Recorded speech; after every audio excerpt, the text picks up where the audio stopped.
So today we have on the Reality Pill my very good friend and neighbor, as well as worldwide lecturer Ashkan Ghavami. Dr. Ghavami is located here in Beverly Hills, and he's very, very well known for his famous flash recovery breast plastic surgery, which is breast augmentation that has super fast recovery. And he's very well known for the S curve, doing fat transfers, liposuction, and beyond that, obviously, he's an expert in the world of rhinoplasty and many other things considered plastic surgery. I love talking to him because he is, just like me, very straightforward about everything he believes in. So sit back and enjoy all his beautiful advice. I'm very happy to have you, Dr. Ghavami. Thank you so much. Here we go, man. How you doing? Fantastic. Happy Saturday. Same to you, man. This thing's going longer than I wanted. Yeah, I'm actually scared for it to end. I need a couple more weeks. I haven't gotten anything done that I've wanted to do, so I'm kind of like the days pass too fast.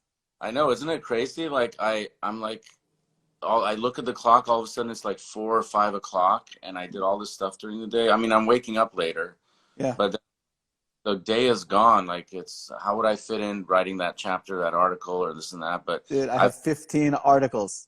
15. I put those articles aside, but I think I'm gonna have to start doing it because I think this is gonna go till June or July, man. Oh, I really want to start doing it. I have 15 articles, literally 15, that my last fellow had started like 5 of them. Yeah. But he's from Lebanon. So like Oh, the English he speaks great English, but yeah. like as far as writing goes, I have to go back and Writing's a skill, man. rewrite the whole thing. Yeah. It's quite a skill. A lot of people, they're really smart residence fellows. When I was in residency, I was writing a ton. For me, it's a little bit second nature. I written a lot of book chapters too, but some people, they know it all. They just don't know how to succinctly put it down on paper. So Yeah. Yeah, the best book chapters I've written are ones that directly copy an article I already wrote. yeah, It's it's modified though because of copyright. But yeah, but it's nice because you have the outline. How's it going in Oh, general? it's fantastic. Are you doing So virtual consults all day like me? yeah, virtual consults, and then I've been trying to organize. I've got like this notepad here filled with surgeries I've done, and I'm trying to categorize every type of facelift and lip lift mainly, and we're doing a research study on them. So I've gone through the letter C, and I have to get through the entire alphabet, and it's Good luck. it's a lot of work. Yeah. So let me introduce you to my people who haven't met you yet. This is Dr. Ashkan Ghavami. He's in Beverly Hills. He has been in Beverly Hills a long time. I'd say a lot longer than I have, and has been very, very well known throughout the time for doing both rhinoplasty and body work. So people have really, I think they've come to know you most from what I've seen for breast, and then for doing the fat transfer surgeries that we call the S curve and fast recovery breast and that kind of stuff. And as far as rhinoplasty, you lecture nationwide, worldwide. You came out of UT Southwestern with Rorik and everybody, so you've stayed in that circle, really lecturing a lot, and it's great. And you put out tons and tons of info. So I see every single conference that exists, you're there. you're in it. Well, I say no to a lot actually. This year they all got canceled except for Dallas was like my last one, the Dallas Rhinoplasty Symposium. But yeah, I try to accept a lot of the big ones. I was supposed to go to the May Academy, the facial plastic one in Miami. Yeah. So that I was supposed to lecture for that, and obviously that's not happening. And then, but a lot of people are doing webinar versions now, and it's a little scary to think the future of symposia and conferences might be this format because, I mean, there's nothing left. If we let that go, I mean, yes, you can have collegiality like me and you are talking like the chat. But it's not the same as going and having a beer with someone and talking about like the crazy facelift they just did, or running into old mentors of yours that are now in canes and being wheeled down the hall. Hey, how are you doing? That's going to start happening to me and you soon. So, I mean, I hope it doesn't go away, but I don't think so. We'll be careful for a while, and yeah. Yeah, Yeah, yeah. But yeah, so thank you for the intro. I mean, by the way, you know, I'm one of the executive board members of the Rhinoplasty Society. So I'm the historian now. So in about 2 or 3 years, I'll be president. I don't know if you remember, you got nice. right, because there's about 40% are ENT facial plastic. Yeah, I'm not a member. I'd been to a meeting. I think I went a couple years ago, Yeah. but Well, but I never kind of stayed on board with it, unfortunately. yeah, we have a neat I logo. need to. So, but yeah, I do a bunch of stuff, and that makes it a little confusing for people. Actually, last night I was talking to Paul Nassif, and I was talking about, and I talked to Mike Nyack, who you might know. Yeah, yeah, I Yeah, love Nyack. Yeah, great guy. yeah. I did his course in St. Louis. Really, really good at cadaver course. I would say after Dallas, pretty much the top. It's really amazing. A little more boutique, small, but really detailed, really good anatomy. For all the facial plastic surgeons and plastic surgeons interested in face and nose, that's a good cadaver course as well as Dallas.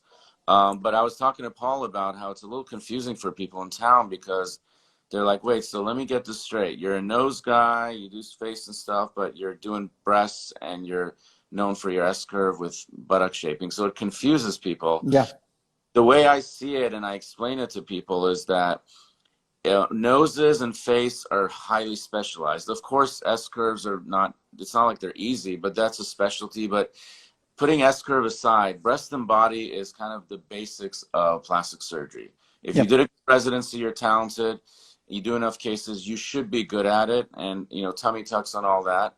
I don't know what the equivalent for facial plastic would be because I know a lot of facial plastic surgeons that don't really do a lot of nose. They do more face or vice versa. And some don't do revision noses. So I don't know what the bread and butter for you all is, but for plastic surgery, it's breast and body. And then yeah, on top of that, you have people fortunate like me who train with Bauman Guyron, Roger Warwick, Jack Gunner, and Steve Bird, who right off the bat were writing textbook chapters and articles in residency and doing tons of cases and brought it, you know, that skill level yeah, to. I have trouble explaining that to some people, but I think by now, like, it's interesting. Me and you have some patients in common. yeah, It's yeah, yeah.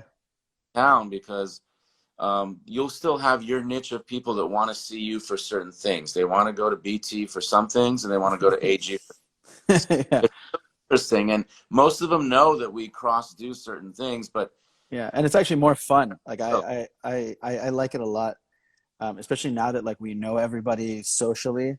It's yeah, like fun when they go to your friends, and you're like, oh, that's that's awesome. yeah, yeah, Versus like some guy you've never heard of in Atlanta, and you're like, oh well, it sounds like a good doctor, but it's not as exciting when you hear their name. yeah.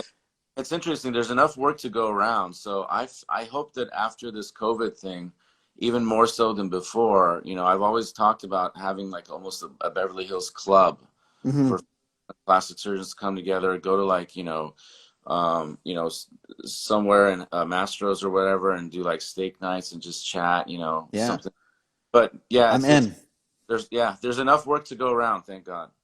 I'm in 100%. Oh, see, we have my favorite people. Ninel is even watching. She's lovely. She's awesome. Oh, So, nice. questions I got for you. Okay. Okay, I've got nose questions for you, and I've got breast and body questions because there's a couple things that I want to know about.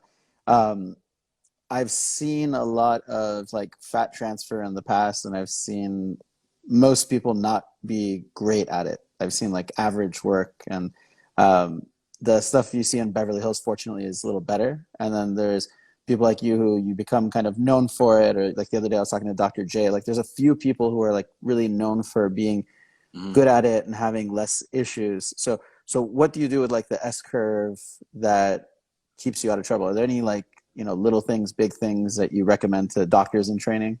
Yeah, sure, of course. I'll talk about the aesthetics first, and then we'll get into safety. Safety is huge, and we'll talk about that. I'm actually on. It sounds kind of funny that such a thing exists, but I'm on the three society ASAPS, ISAPS, and ASPS multi-society gluteal fat transfer task safety task force. Hmm.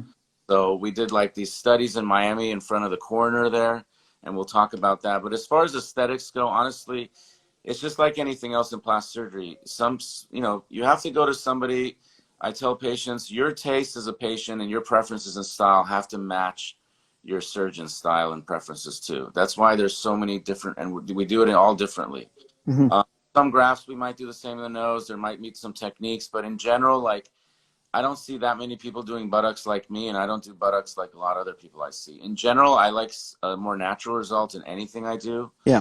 I know you feel the same way. So for buttocks, the key is to make sure the transition from the waistline, when it comes in, it doesn't come in deep, arch across, and you create this kind of tombstone looking buttock, or the square. Then you got to preserve some fat, and you got to know how to sculpt those transitions from different anatomical regions. It's the same thing with neck and face, right? When you do your neck and faces, Yeah. your cervical mental angle can't be so deep that it looks like someone's almost masculinized and excavated here. You preserve some fat, and you have a nice transition above the hyoid and all that. Yeah. Same thing with waistline. So is it similar actually? So when I look at the face, and yeah, I have a different appreciation for it now than I did before. But I could look at somebody's face all day and be like, oh, like I love looking at faces. To be a good butt man, do you have to really have an appreciation and be able to like stare at asses and yeah. appreciate them? I've, And I mean I've, that like because you have to have good taste, because I see a lot of these butts where they go and they're injecting like Sculptra. It's mainly the Sculptra injector guys who are just not, they're not that great at it, and they're like bottom heavy or top heavy or square and like yeah. weird shapes. So do you have to be I'd say not like an Epicurean, but like a real admirer of the Well, curvatures of the body? yeah, I mean, you can't perform surgery that your mind doesn't know and can't imagine, right? Like Yeah. even if you're doing heart surgery and you're doing a vessel, I'll bet you those guys can picture the heart with the vessel there, what the blockage looks like, because they've seen thousands. They know how to do it. They can imagine the sutures going in. Anything you do surgically, anything artistically, or even if you race a car or a cigar boat, whatever you're racing, Yeah. you in that racing line and what you're going to do if a wave comes to you, or that corner you're about to turn. When do you brake? When do you turn that corner? All these things are the same type of processes in the brain, and some people just don't have it. Some people, they just don't have that aesthetic. But when it comes to buttock, noses, and breasts, I have a certain aesthetic. I don't think huge breasts look great. I don't think disproportion looks great in anyone necessarily. And for noses, especially, I saw bad nose jobs when I was a kid around me. All the Persians in LA, some of them get triangular looking tips, All you know, of them. and all that. And same thing with buttock. Now you have the Michael Jackson, God rest his soul, equivalent of buttock, where you have these unnatural transitions. And what happens is, with a breast, as you can do an elegant breast lift, camouflage geometrically the incision lines and hide most of them. No woman's going to want all these incisions on their buttock when they're older to lift a butt. They're not going to want cuts and incisions on their buttock. They Mm-hmm. can't hide it. So it's important not to make them so big that gravity just makes them flop down, and you have this sloppy, heavy butt when you're in your like late 40s and 50s. Yeah. There's going to be no good way to lift them. Trust me. 10 to 20% of my practice has been revising now bad BBLs, and then also trying to take out that silicone and doing serial surgeries to reduce sizes, make them look natural, make the waistline transition better.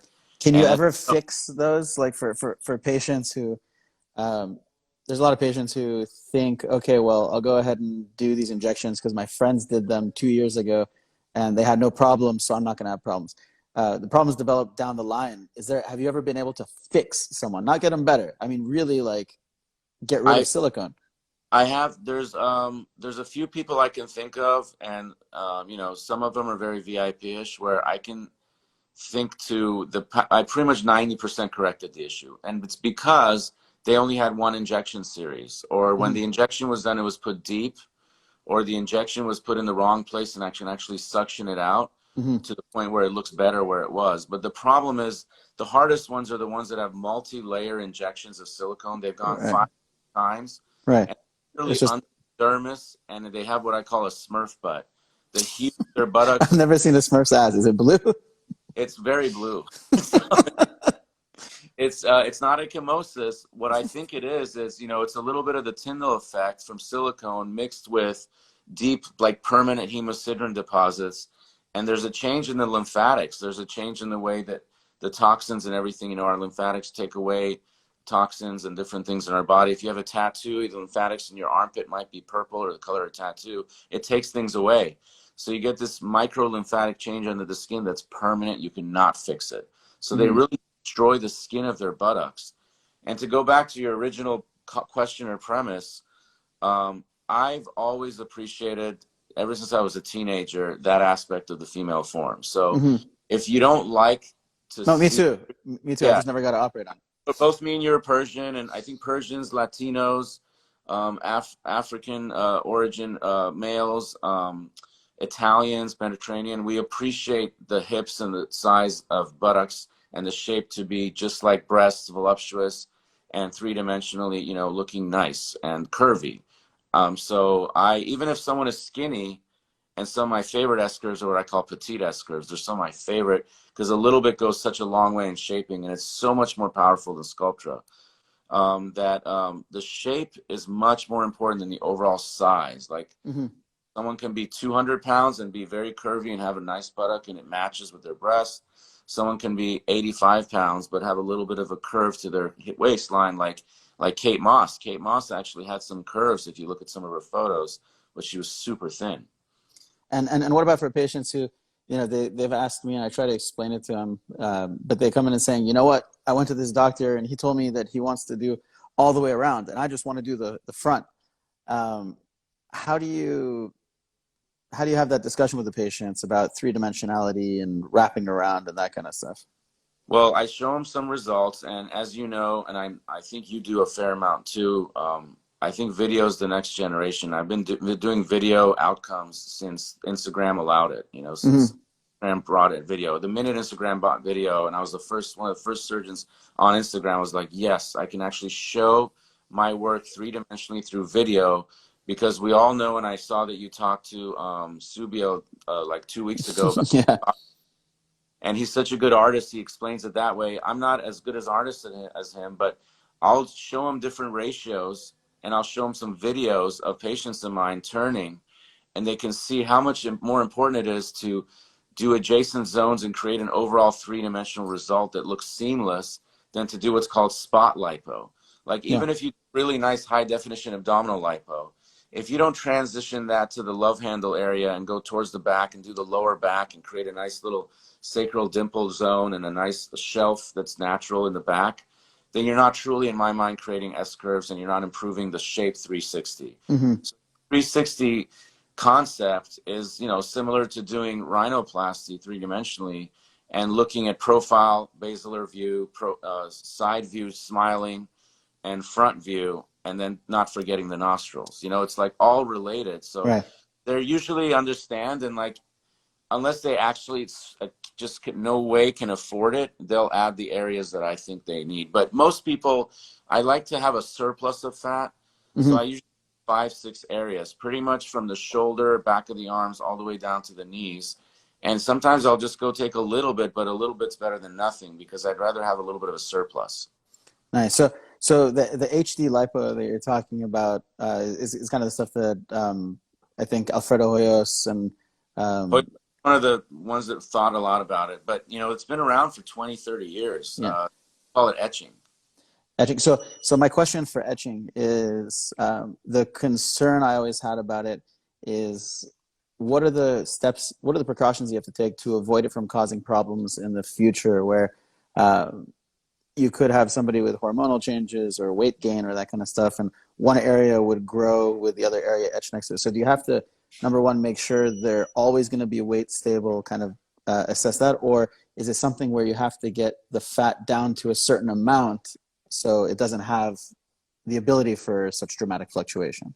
Yeah, that's an excellent question. And it's actually something I bring up a lot at these panels I'm on for this, because they used to in the very beginning, and I think Alfredo would do this. I think he stopped for the most part. Maybe in males he'll do it, but to add fat and create six packs by adding biscuits of deposits of fat or lines and then subtracting aggressively around them, not a good idea. And especially horizontal lines, because think about it. If you gain weight and that looks really nice and flat, if a woman gets pregnant and it stretches out with pregnancy, or they gain weight and they get visceral fat, those little horizontal lines might start becoming offset, and then each of those fat pockets will grow like the KFC biscuits with honey and butter on them.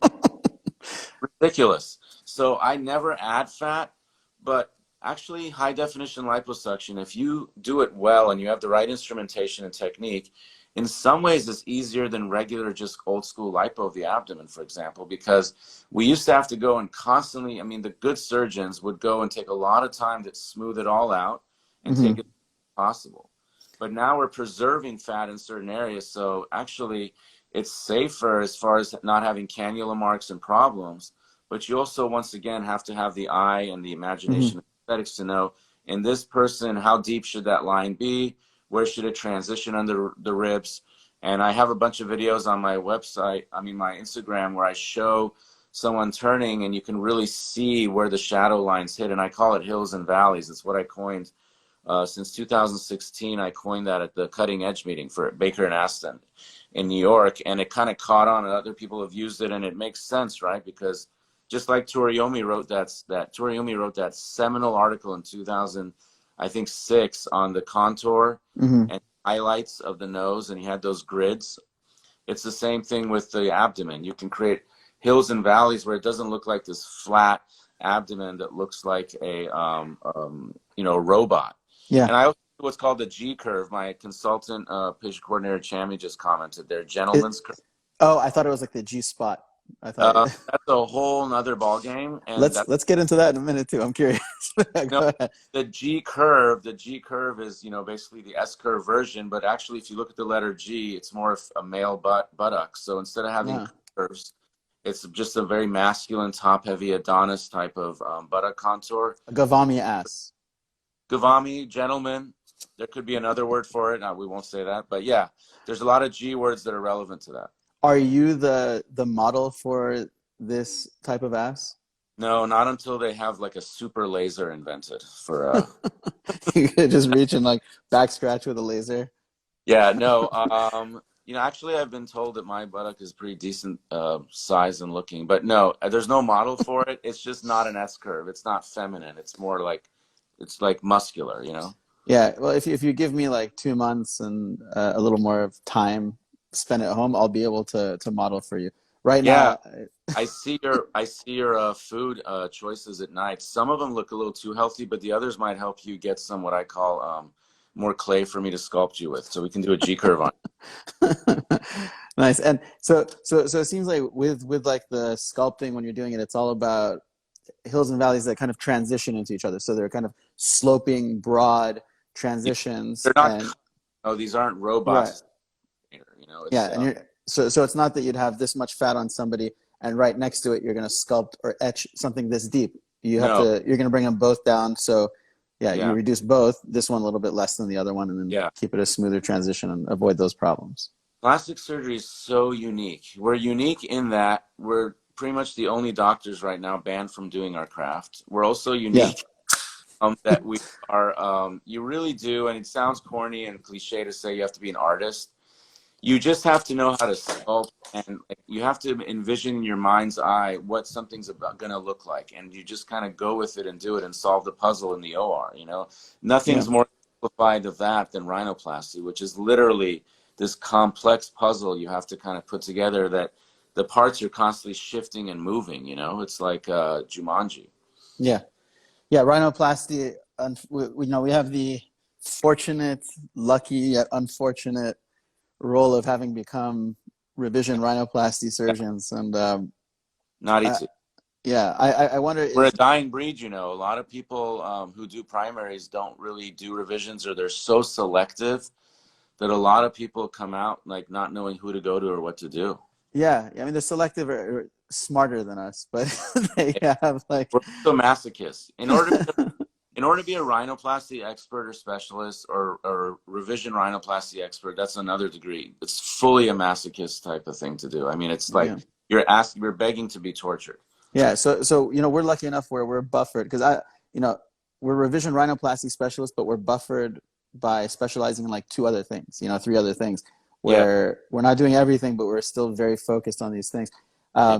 But it saves us, I think. And then we have people who I think are like superhuman, like Paul. I always wonder how Paul, like he has so much patience and Well, he's understanding and there too. mhm. Huh? Paul has Terry Dubrow. He has a partner. Yeah, So he's there too. but like he But doesn't worry about the body stuff, but I was talking to him the other night. It was last night actually, and he's pretty selective with revisions. I mean, I don't know how botched it is. They probably have a whole selection process of. He was telling us the patient has to have an interesting background and a Hmm. story, and in addition to just having a messed up looking nose or whatever. But I think people, and I'm starting to get up there in age. I mean, I don't know if I'm that much older than you, honestly. I don't think we even practice that differently from each other, but I'm getting to the point where I'm not one of the younger guys anymore, Hmm. not one of the senior guys who's just kind of jaded and just Yeah. does Yeah. operate and not Yeah. willing to change what I do. I'm changing what I do every year. Yeah. Yeah. Yeah. You're in a good position. So, so the G and G spot, I thought it was Grafenberg spot. Is it Oh, Ghavami spot? no, that's Is it? there is a procedure that I don't do as much of it myself, but some of the nurses in town do, and we do have one nurse that does do it. It's the PRP injection into the G-spot body, the body that goes from the clitoris down. Yeah. Supposedly, it helps correct urinary bladder dysfunction issues with urination and incontinence, and supposedly it helps women become more orgasmic. Really? So someone has to find it first, Yeah, and then you have to yeah. somehow get your needle Well, next to the injection, or is it a diffuse injection? yeah, I mean, it's not hard to find. It's pretty much predictably in the same place for everyone. So it's just another anatomical region, you know. Yeah. Crime by Design, Ray Crime was just saying you should get on the piano, me on the guitar. The only problem is we'll have to do a social session like that where we don't even announce it. We just go on after a few whiskeys and just start playing. But so sorry, Ray, I don't have my guitar with me right now, but we'll have to do a rain check on that. Do you know what's funny though? Let me show you something. Or should we show? No, we'll surprise everybody later, I guess. So, Dr. Ghavami sent me a task, some notes that I have hidden here in the piano. Oh, yes. I So, actually, I'm getting there. I'm learning the solo now. okay? I only played it once. I can't read anymore. I gotta I read I, again. I do tablature. You can't do tablature on piano. I don't think there's a version Uh, of piano, right? I don't know. I'm super slow on reading now because Yeah, last time I was serious about playing, I was about like 19 or so, yeah. and Well, is his crime is saying play something. I'll get my guitar. The only thing I have with me is a ukulele that a patient gave me, but I do have a djembe I can play. You know what? I'll do some percussions at the end.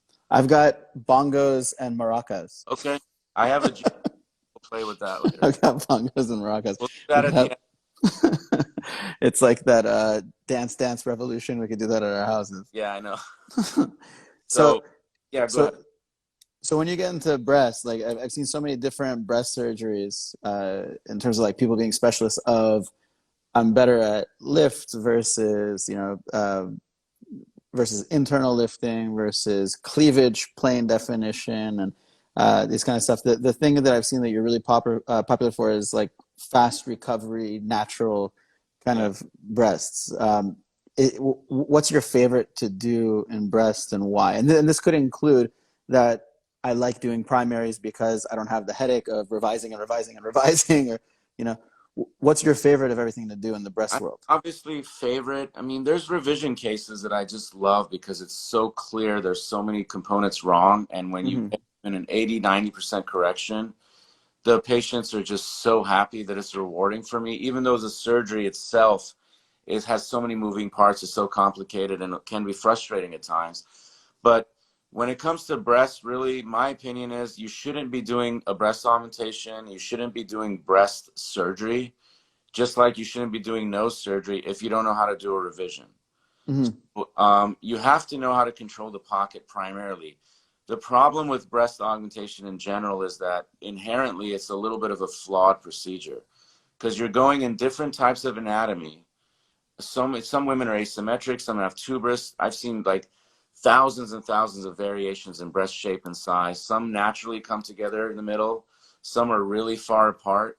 Some the nipples pointing this way, one's pointing this way. So there's different magnitudes and variations of operations you can offer everyone. But the simpler one, and I call it my morning cup of coffee, is to just do a breast augmentation, very clean, Hmm. almost no bleeding to zero bleeding.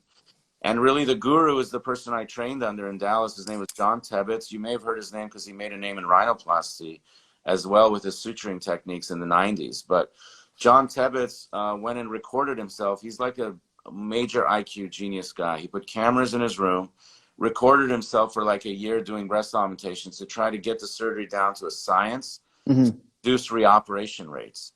So he developed a sequence of dissection where you would have prospective hemostasis, so you control any blood vessel bleeding potential before it happens. So there's no extravasation of blood anywhere in staining the bruise. There's no internal bruising. There's no leakage of blood. So not only is the implant fairly clean and protected because there's no blood layering on it that can feed microbacteria and therefore get capsular contracture and all that, there's also no pain. Because when you touch a rib even once a little bit, those subtle Mm-hmm. tiny capillaries in the subperitoneal space, that tight space, and they expand, boom, the patient has pain for 2 weeks. So Yeah. John Ebbets got this surgery down to, he does it in about, he has 2 assistants and he does it, he's retired now, but I trained under him directly in Dallas, and 16 minutes skin to skin, beautiful breasts. The implant size is predetermined by all these measurements beforehand. So you're not constantly sitting the patient up, except now I do something similar, but I only have 1 assistant. And usually if it's a straightforward breast augmentation, I do what's called flash recovery. Mm-hmm. For a candidate, it's about a 20 to 30 minute operation skin to skin. And it's the key is not going too big, being bloodless, no touch technique with the implant, not touching the ribs, minimal trauma. So, Now, so was I wrong when I thought that flash recovery, I thought the flash breast surgery meant that it was so good that while they're recovering, they want to flash everybody. It was that good.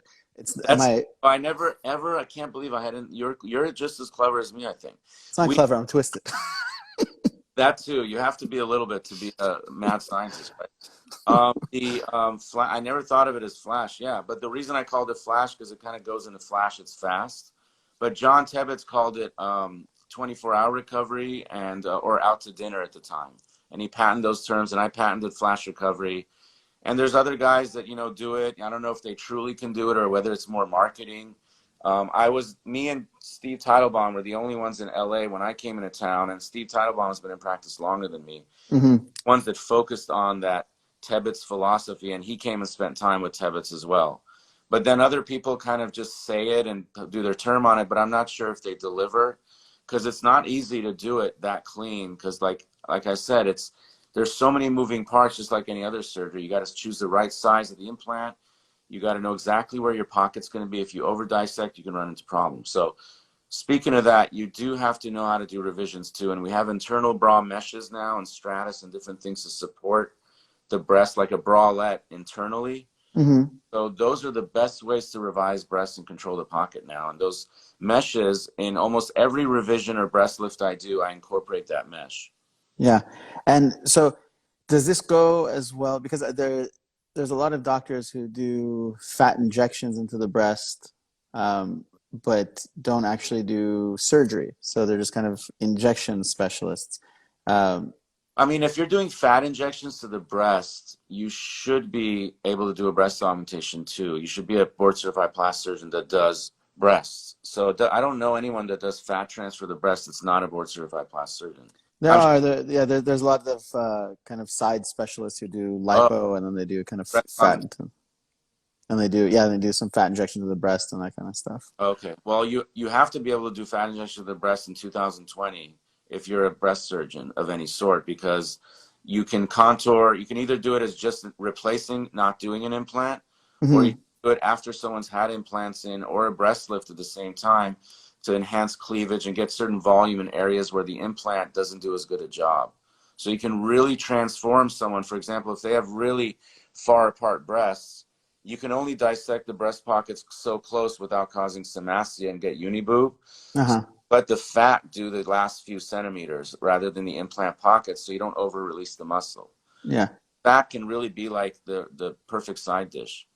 Yeah. So fat, where do you put it to keep it, in a natural plane? Because you'll have the skin, you have the actual breast milk forming kind of duct tissue, which I don't remember what that stuff's called, but then you got fat mixed in there, and then you got the muscle and everything. So, Yeah. how do you place it to keep it kind of anatomically proper and natural feeling and looking. So what we usually do, in my opinion, is, and the majority of plastic surgeons that do a lot of breasts do agree with this, although there's still a lot of people, there's still a fair amount that do go over the muscle. I prefer to go under the muscle, under the pectoral muscle, because when you have the implant here, the implant's kind of round, and then when the muscle is covering the top 60 to 75%, it's pushing, and it naturally creates a teardrop, unless you so big that it just creates a sphere in everyone. So we do what's called dual plane, and there's different levels of dual plane. There's dual plane 1, 2, 3, depending on how much muscle you release relative to the nipple line. And this is, so dual plane I've heard of, but is that with fat grafting or implants or both? Doing breast augmentation under the muscle, but the degree of dual planing is correlated with the degree of muscle coverage. So a dual plane 3 has the least amount of muscle coverage. And you do that in people that are kind of a little bit droopy to begin with, but they're not quite there to need a breast lift. Gotcha. Yeah. And the other thing I was wondering is, do you do the breast, body, and the rhinoplasty stuff at the same time? Yeah, that's a good question. So both me and you have a lot of patients, I think, that come from out of town, and especially if they're coming from out of the country and they're coming from France, Australia, UK, or I have a lot of people that come from UK for whatever reason, but and then or the Arab states, you know, they come from that far away. And I know you go to Dubai, but there's some that come here. They try to do as much as they can in one time. Now with an S curve, it's tricky because ideally you want to lay on your stomach to not have any of the fat cells shift or compressed. There's some people that don't necessarily want a huge amount of projection, and they mostly want hip dips. And they want an AP front and back view to look more curvy. They don't care that much about a shelf. So for them, I will allow them to be kind of what I call lazy decubitus. So like an airplane that's slightly turning, but not totally fetal position. Okay. I'll kind of switch side to side, and I'll combine that with anterior surgery. So breast or a rhinoplasty or whatever. But what I don't like to do too much is an S-curve combined with a tummy tuck. If you need a full-on tummy tuck with muscle tightening, repair, the whole shebang, and you need an S-curve and you really have no curves, I tell them to do the S-curve first, lay in her stomach, use our special pillow, let the fat live and see how much survives at 3 to 6 months. Then you come back and do all the tummy tuck and you go to town. And the tummy tuck becomes a little more precise because now you have kind of iatrogenically or false, like based in your hands, you've actually caused the skin to become loose the way you wanted it to, because you went with all the lipo. So now you can actually tighten their skin even more because you deflated their abdomen with surgical precision rather than them losing weight, coming back and having like sloppy skin. You've actually decided how much fat to preserve. You've done a lot of high definition. Then you go and do the tummy tuck. And how long do you have to wait between those two? 2 to 3 months. All right, cool. And do you use any of the kind of heat skin tightening devices? Any of those things? Yeah, I'd like to hear your take on it too. I've been pretty impressed. I don't know if it's as much tightening or just collagen building, thickening, and maybe some superficial fat reduction. But I'm impressed with the InMode devices with FaceTite and AccuTite, especially in the jowl and neck and jawline area. Yeah. So one of my favorite things to do right now, and I bet you do a variation of this too, is a combination of conservative buccal fat pad removal, fat transfer to the malars, pre-jowls, maybe even the chin, plus or minus a chin implant, and then liposuction of the neck and jawline in someone who's young and has good elasticity. And then in those that have a little bit of a guess where I'm like, I don't know if I trust their skin laxity 100%. Yeah. I trust it 80%. Then at the same time, you can do radio frequency with FaceTite or AccuTite. What do you think, Ben? Yeah. I like using a combination of things like that to avoid like too much buccal fat removal. You could do like a tiny bit, but then do the rest of the tightening with radio frequency. And the best ones that I've seen are, Morpheus, Morpheus, and then FaceTite, and then I use just kind of Profound instead because that's the device I have. But I like doing that because you give them a skin quality improvement, you shrink that superstructure, the kind of covering of everything, and you're not screwing them for the future. You've just kind of redistributed their fat a little bit, So I like doing it that way. It's like gentle, it's nice. You're not going to mess anybody up. And in the future, because we can't predict how somebody's going to age, so it's really nice doing it that way. Yeah. I want to hear your thoughts on something that I can't stand and never thought it would work. And I apologize to the company that provides it, but they already know how I feel about it too. I'm a straight shooter. You know me now for a fair amount of time now. Yeah, I'm very passionate about certain things, and it comes off sometimes as condescending and anger, but it's more just passion. Like it's I'm dying to know.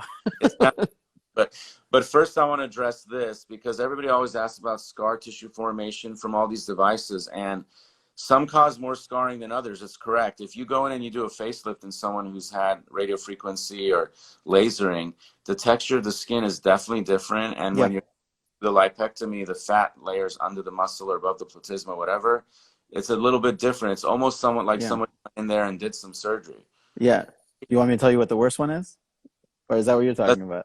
Let's say it at the same time on 3. Okay. 1, 2, 3. Ulthera. Which one? Kybella too. Yeah. Oh, Kybella and Ulthera are my top 2. There you go. Yeah, Kybella and Ulthera are my top 2. Yeah, Ulthera doesn't even do anything. I'm sorry. It's Ulthera. It does when you do it with Kybella. Have you seen this? No. Oh my God. That's like that's like punching someone like this and then doing it at the same time. Yeah, you're putting in the knife and you're twisting it. And so I have there's a paper I wrote on perioral complications, and I was supposed to write it on injectables. Yeah. But like Kybella is an injectable, and I couldn't, leave this out. I've had patients that I've seen who are treated in LA by like busy, I wouldn't say like great doctors. They're known doctors, and it's very busy. And they're big kind of spas, and they don't have a lot of oversight, I guess. And several patients I've seen who've been injected with Kybella here, and then things aren't going well. And in the next like month or two, and before the Kybella is even done working, they go and do Ulthera on top of that. Oh my God. So it's like you threw a nuke.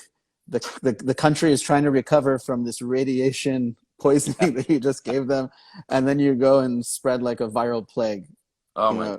Right afterwards. That's like Hiroshima and Nagasaki in World War II, and then afterwards going and throwing some Russian bombs just as like a pepper.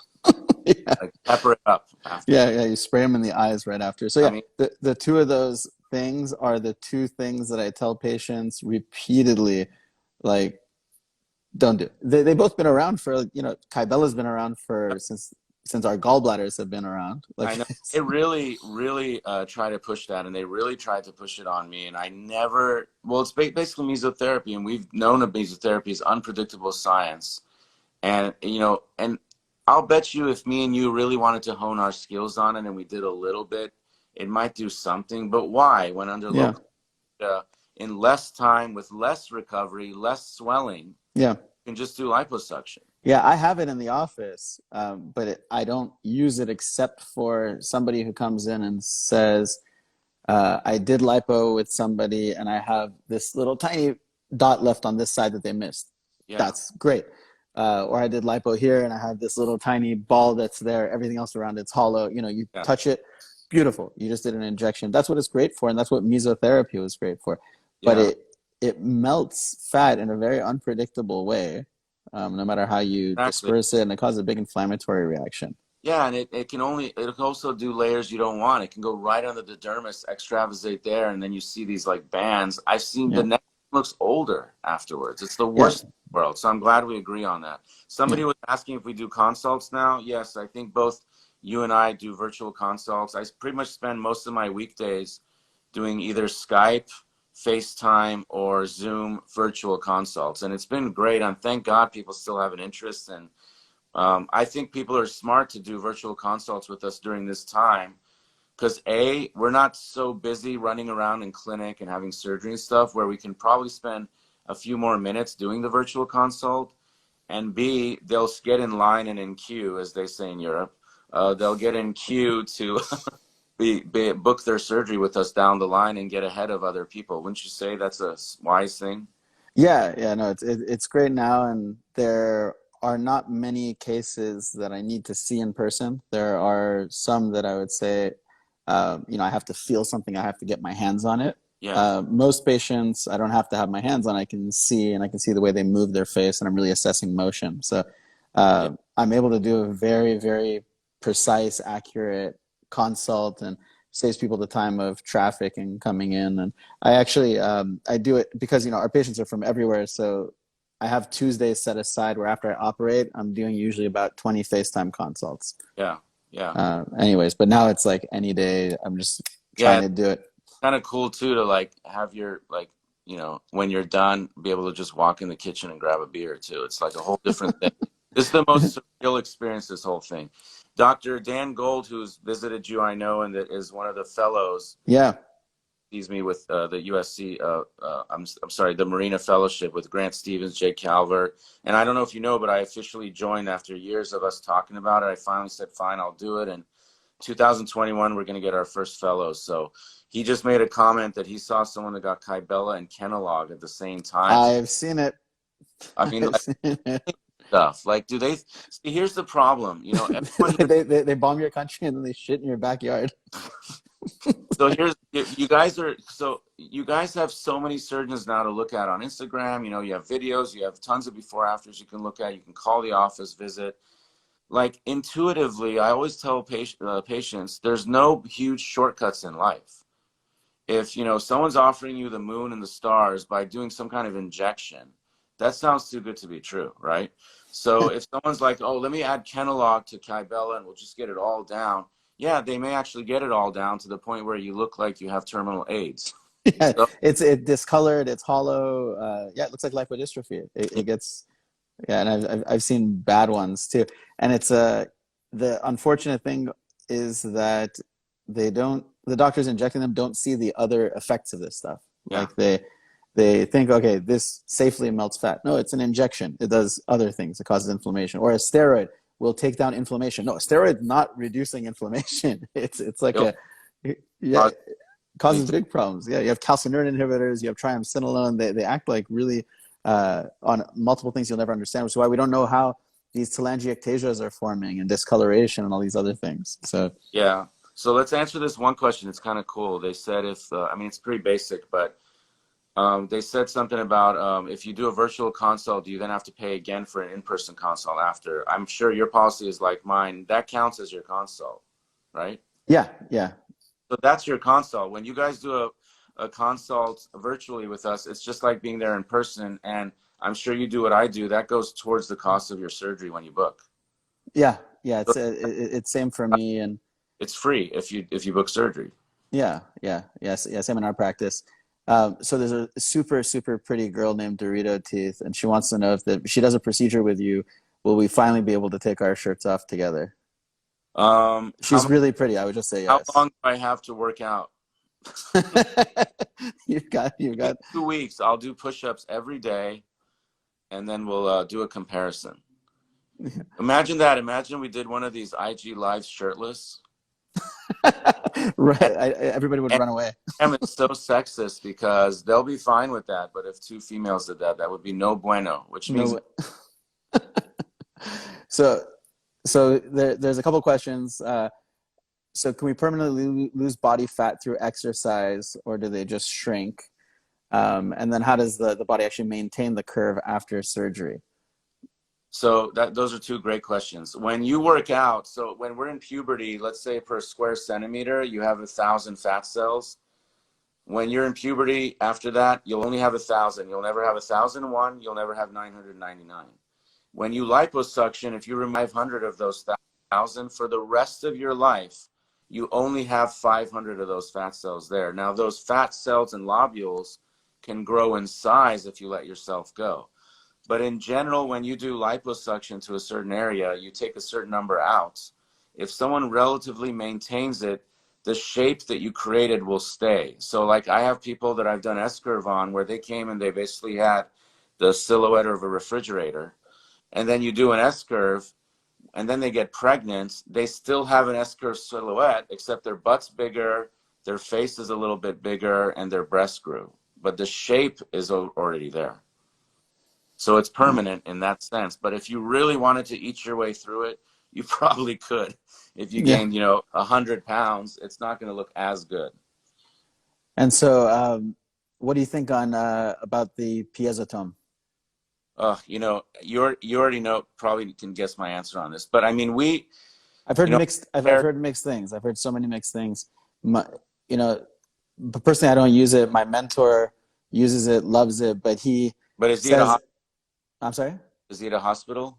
No, no, he's part of Columbia, but he's Okay. private practice. But The so he, hospitals, if they provide it, sure, why not? It'll be yeah, in the box, but it's yeah, expensive.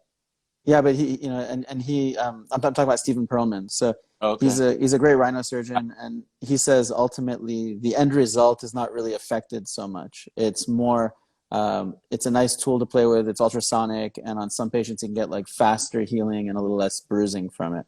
Yeah. And that's my thought on it too. And I've never used it, but I assume that's correct.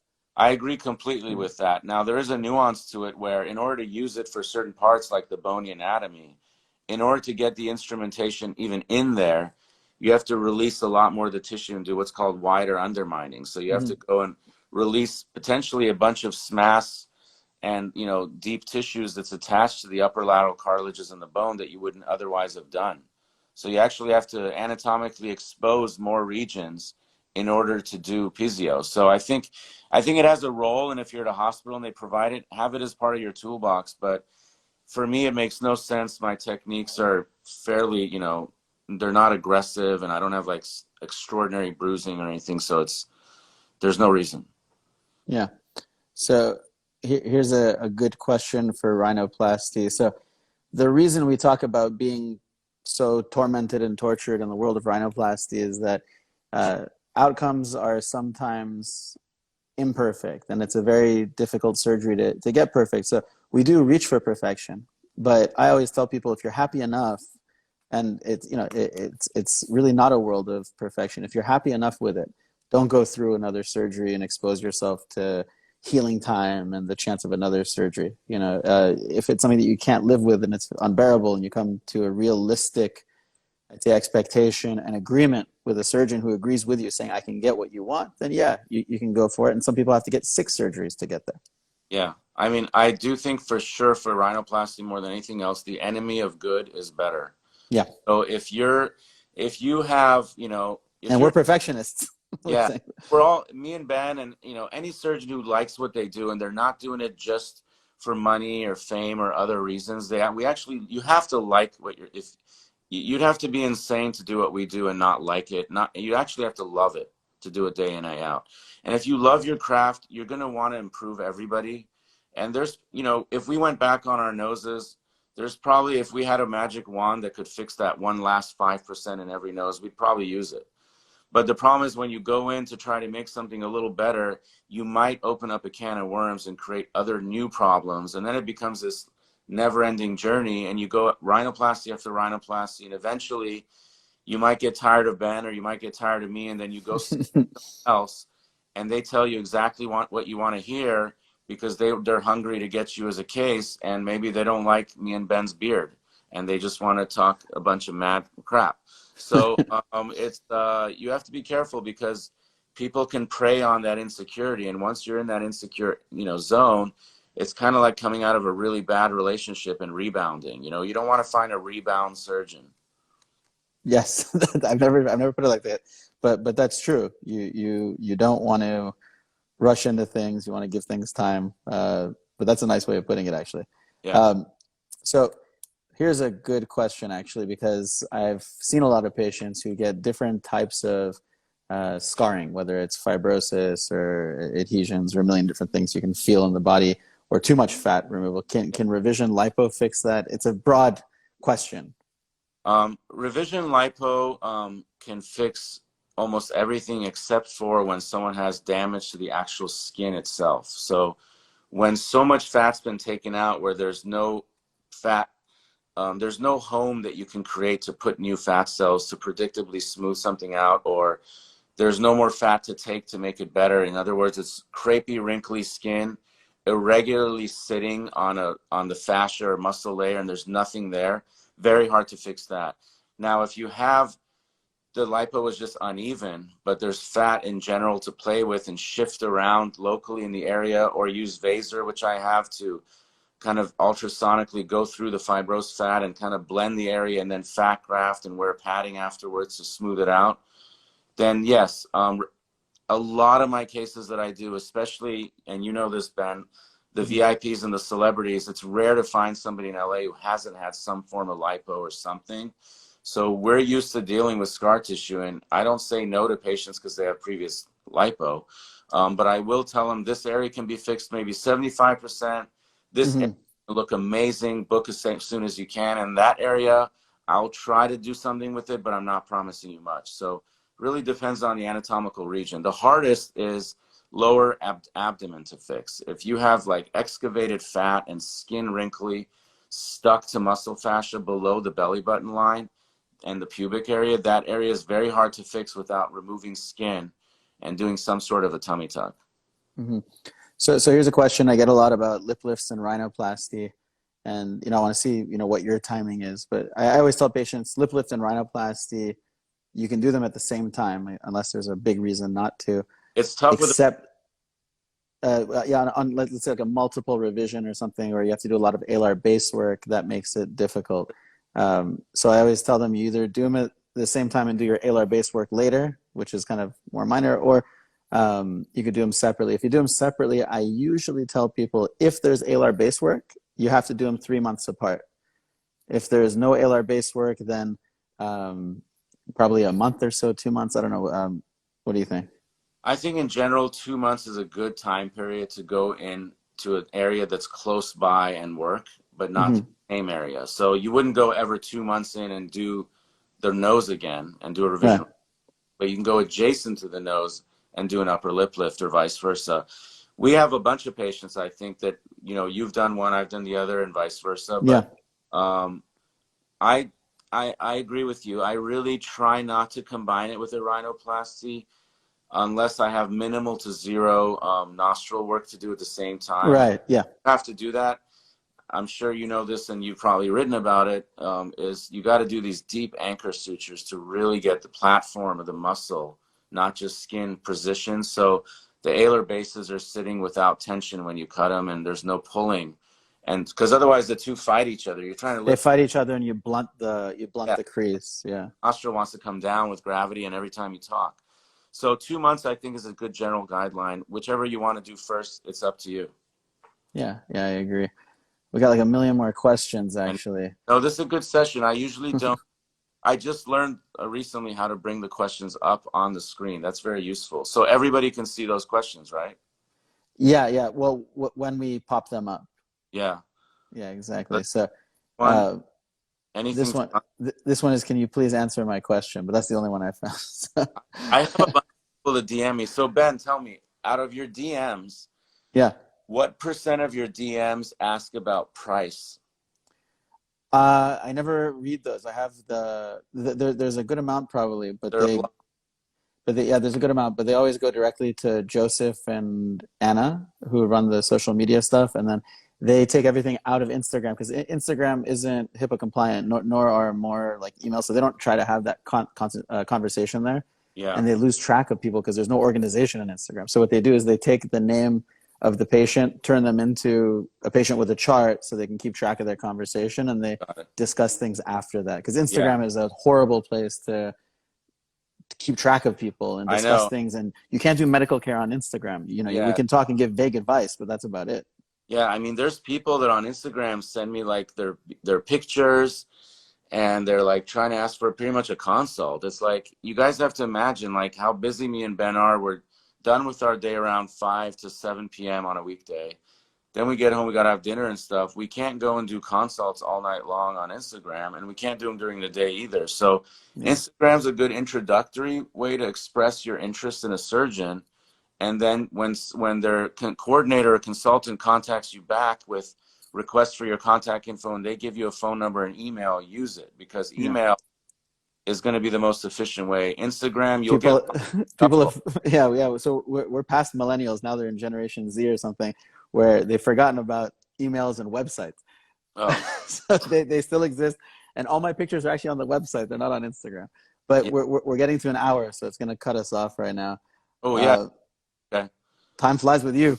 I have a page. I know, this is awesome, man. I could go on for hours and hours. My patient here, who's a very complex, difficult, thick-skinned patient with who does brows, just said thank you and everything. So thank you. It's so good to know. You know, if you go to someone like me and Ben, even the toughest situation, toughest skin, toughest revision, we'll either be able to do it, or we'll be honest with you and tell you maybe you shouldn't, or think about it and come back, or we might say no. Yeah. So the mark of a good surgeon is the ones that say no, actually. Yeah, I say no a lot. All right, man. Thank you so much. So I'm going to post this for everybody on YouTube, and eventually for the podcast is going to go on Spotify also. Awesome. And we're going to have a jam session soon with me and Dr. Ghavami. Yeah, let's do a fun night and bring your favorite whiskey. Awesome. All right, buddy. Good talking to you. Bye.